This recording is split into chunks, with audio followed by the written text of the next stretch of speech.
Shalom bagi kita semua. Sebelum kita memulai materi kita pada saat ini, untuk itu saya akan memperkenalkan diri saya. Nama saya Yuspina Tandisau, kelas A, jurusan Pendidikan Agama Kristen, NIRIM 10/2019-6855. Ya, materi kita pada saat ini tentang karya keselamatan. Karya keselamatan ini dalam iman Kristen merupakan kejadian-kejadian atau peristiwa-peristiwa yang ajaib yang dilakukan oleh Yesus Kristus.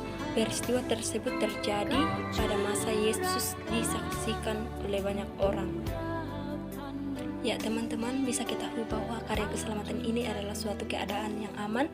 Dalam suatu kondisi yang aman ini secara fisik, sosial, spiritual, dan finansial atau politis, emosional, pekerjaan, psikologis, ataupun pendidikan yang terhindar dari ancaman terhadap faktor tersebut. Jadi teman-teman bisa ketahui bahwa karya keselamatan ini merupakan pemikiran atau upaya untuk menjamin kehidupan dari kesempurnaan, baik jasmani maupun rohani.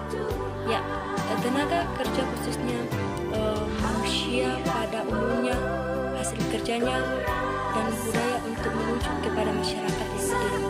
Bisa kita lihat dari masyarakat atau dari lingkungan kita, bagaimana caranya untuk memikirkan suatu keselamatan yang baik dalam hidup kita.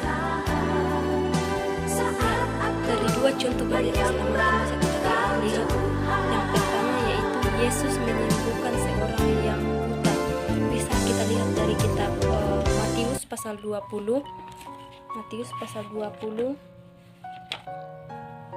ayatnya yang ke-29 sampai 34. Matius pasal 20 ayat 30 Matius pasal 20 ayat 29 sampai 34. Firman Tuhan berbunyi demikian. Dan ketika Yesus dan murid-muridnya keluar dari Yeriko, orang banyak berbondong-bondong mengikuti dia. Ada dua orang buta yang duduk di pinggir jalan mendengar bahwa Yesus lewat, lalu mereka berseru, "Tuhan, Anak Daud, kasihanilah kami." Tetapi orang banyak itu menegur mereka supaya mereka diam. Namun mereka makin keras berseru, katanya, "Tuhan, Anak Daud, kasihanilah kami." Lalu Yesus berhenti dan memanggil mereka. Ia berkata, "Apa yang kamu kehendaki supaya aku berbuat bagimu?" Jawab mereka, "Tuhan, supaya mata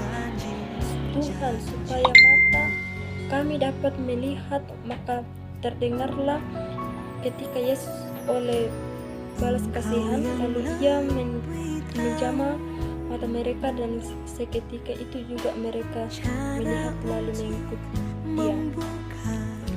Ya, contoh yang kedua yaitu Tuhan menyembuhkan orang yang sakit kusta. Mari teman-teman kita sama-sama membuka Alkitab dari kitab Markus pasal yang pertama ayat 40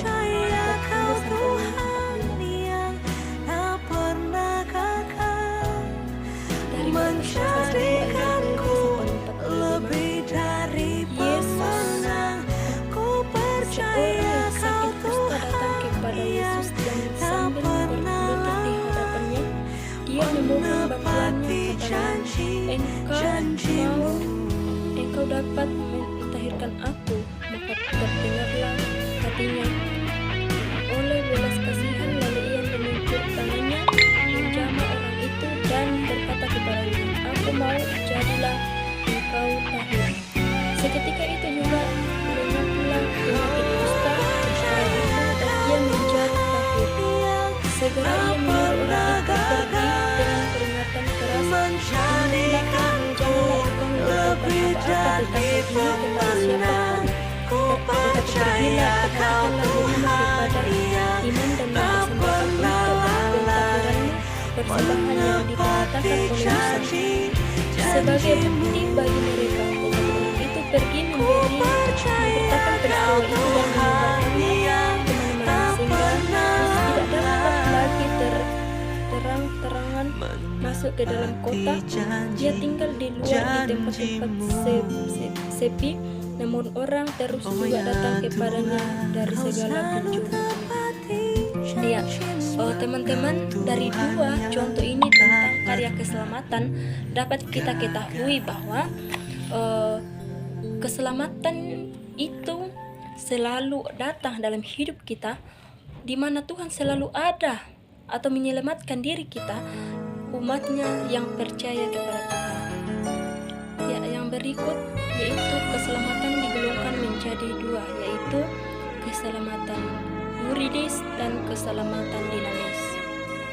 Ya teman-teman, mari kita sama-sama belajar atau teman-teman bisa ketahui bahwa atau sudah mendengar kata keselamatan yuridis atau pernah melakukan tentang keselamatan ini. Ya teman-teman, keselamatan yuridis ini merupakan keselamatan yang meliputi kepastian pengampunan dosa, kepastian hidup yang kekal, dan kepemilikan status baru sebagai anak Allah. Contoh yang kedua yaitu keselamatan dinamis. Keselamatan dinamis ini merupakan keselamatan di mana dinamika hidup yang dinikmati sekarang atau keselamatan antara lain diwujudkan dalam keadaan mujizat-mujizat atau keselamatan yang sudah kita lakukan, bahwa mujizat itu ya selalu ada jika kita benar-benar berbuat baik kepada sesama kita. Ya, karya keselamatan dalam Yesus Kristus merupakan pokok utama pemberitakan Rasul Paulus untuk menjelaskan tentang hal ini dalam kitab, khususnya surat-surat Paulus menggunakan 3 metafor atau gambaran. Yang pertama itu pendamaian, yang kedua yaitu penebusan, yang ketiga yaitu pembenaran. Ya teman-teman, mungkin ada yang sudah tahu tentang pendamaian, apa itu penebusan, dan apa itu pembenaran. Mari kita sama-sama menjelaskan tentang hal ini. Ya, pendamaian itu melalui pengorbanan atau kematian Yesus Kristus di kayu salib. Allah telah mendamaikan dirinya dengan manusia berdosa. Ya, yang kedua yaitu penebusan. Penebusan di sini bisa kita ketahui bahwa penebusan melalui pengorbanan dan kematian Yesus Kristus di kayu salib telah menebus dosa manusia dan bertambah dosa. Ya, yang ketiga di sini bahwa pembenaran di sini dikatakan bahwa melalui pengorbanan dan kematian Yesus Kristus di kayu salib, Allah membenarkan manusia yang berdosa. Ya, demikian materi kita pada saat ini teman-teman. Ada yang ditanyakan?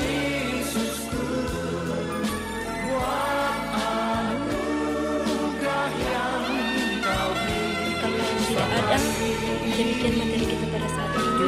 Saya ucapkan terima kasih.